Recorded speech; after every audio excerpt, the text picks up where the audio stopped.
Hey, what's up, y'all? My name is Monica Wilder. I am a new farmer. This is my first year farming. I'm also a real estate broker, and I'm kind of taking what I've learned from building my real estate brokerage over the last 6 years over into the agricultural world and farming. And so far, it's serving me pretty well. I wanted to do a video for people who are out there who may want to be, maybe want to start farming, but they don't have the money or the land or don't think they have enough to get started. My first year, I've got about 5 acres in Murfreesboro, Tennessee, and believe it or not, my first cash crop is using none of that land. So if you are somebody who wants to get into farming, you don't necessarily have to have a lot of land. You don't have to have a lot of, resources. You just have to be able to zone in on the right crop, okay? The right crop, and that's the one that people in your community want. So the first thing you need to do is your research, and I recommend Dr. Booker T. Wiley. He is, I've not read all of this book, but I'm basically following the 10 commandments he talks about in this, and one of which being, make sure that you grow a minimum of 10 crops, and make sure that those are high cash value crops. So making sure that, people want to buy them, basically, that you can have somebody that's going to want to buy them. Don't grow what everybody else is growing, and don't grow one thing. Make sure you stay diversified, which inherently is going to reduce your risk. And research, figure out what your farm setup is going to be, okay? And then those 10 crops should take up a lot of your time too. You should, if you don't spend time going into detail to find out what those 10 crops are, then you're going to probably be spinning your wheels come time to start planting in the spring. So the way I did my research is first and foremost, I was going alkaline vegan about 3 or 4 years ago. Learned about Dr. Sebi, learned about alkaline, learned about things like sea moss and oyster mushrooms. So as I went, I couldn't find some of these things. It was hard to get. So I finally found some oyster mushrooms in Antioch, but they were brown and kind of rubbery. And I was like, okay, let me go out to Whole Foods, get out to Whole Foods, and guess what? They're out.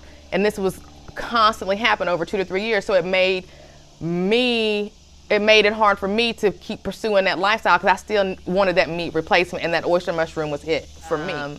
As a result of me going through that journey, I ended up joining different Facebook groups, which is what I'm trying to get to with this. You should join some Facebook groups to see, what it is that people are wanting and they can't easily get in your local community, because that's who you're trying to serve, right? If you're hopefully getting into farming, you're getting into it because you want to serve your local community with fresh, chemical-free produce as much as possible, right?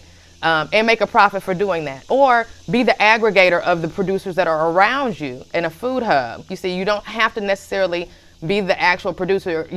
As an aggregator, you are equally as important in the whole grand scheme of things, because we got to get everything off the farm to the consumer. And sometimes farmers don't have the best mechanisms to be able to do that because they have to deal with what they're growing or raising, right?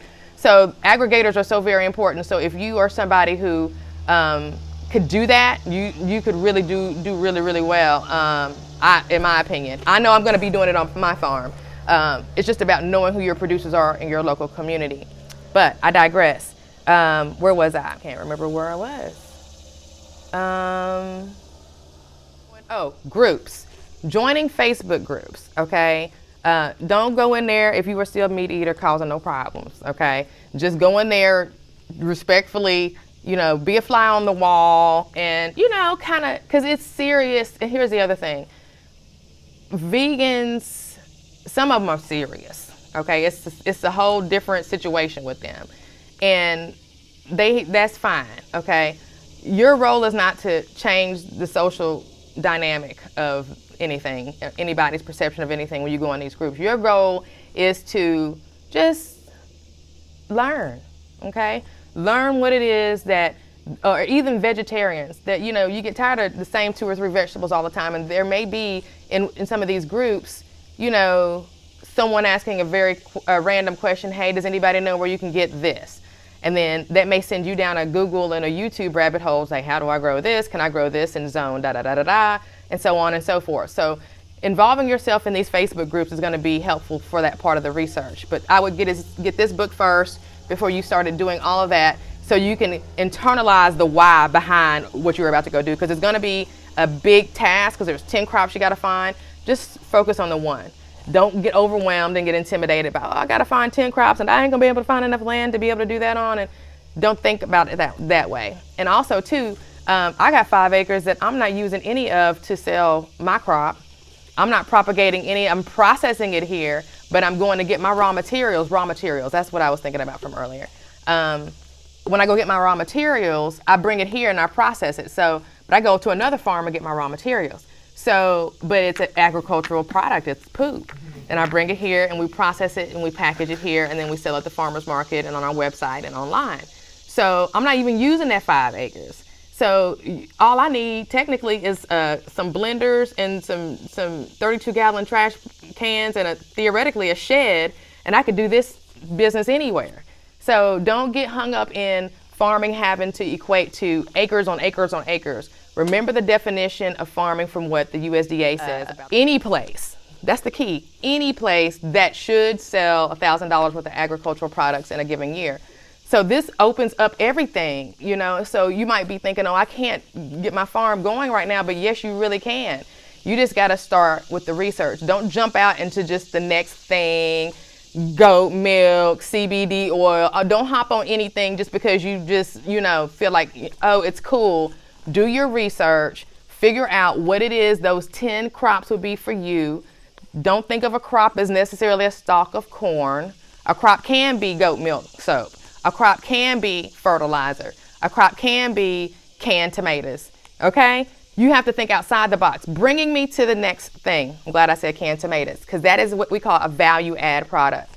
So just say you don't have the land or the farm, but you want to go ahead and get into farming.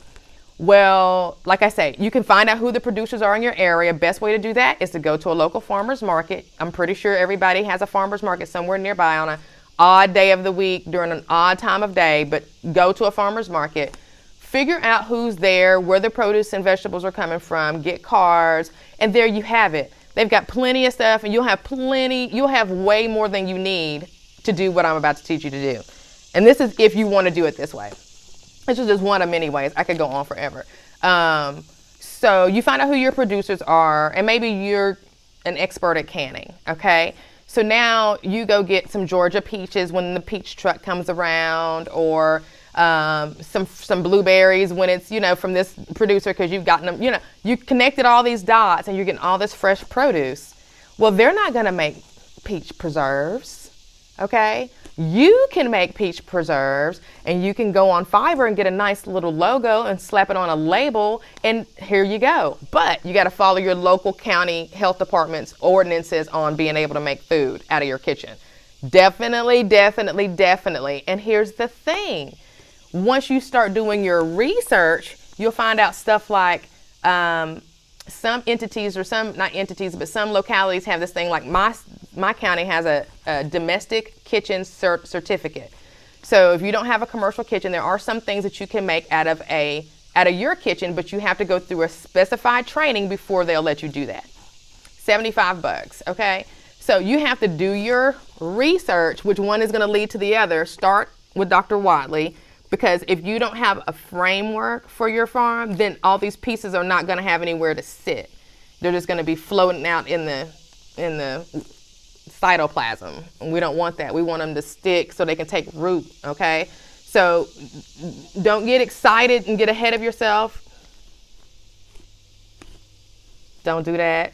Just start with your research. You don't have to have the land that you think. You don't need the money that you think. You can get your farm started a lot sooner than you think, okay? Just start your research on what that first crop would be, what that first thing is. And then once you figure out what that first thing is, before you go try to figure out that second thing, okay, you'd be like, okay, I got my first one, let me go. No.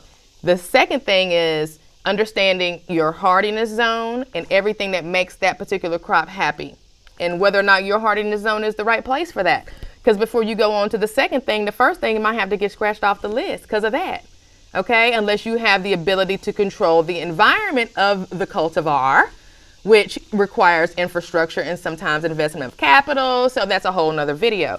So determining whether or not that first crop that you have discovered is a viable crop still involves a couple of more steps. Hardiness zone, what does it like? Can I give it what it likes easily, or is it going to be a lot of work and money for me?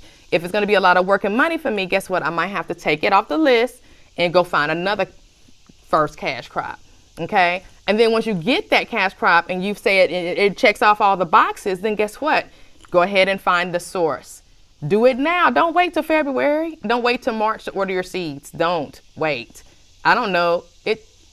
Talk to somebody who tried to order seeds this spring and see what they say and see where they're able to find them.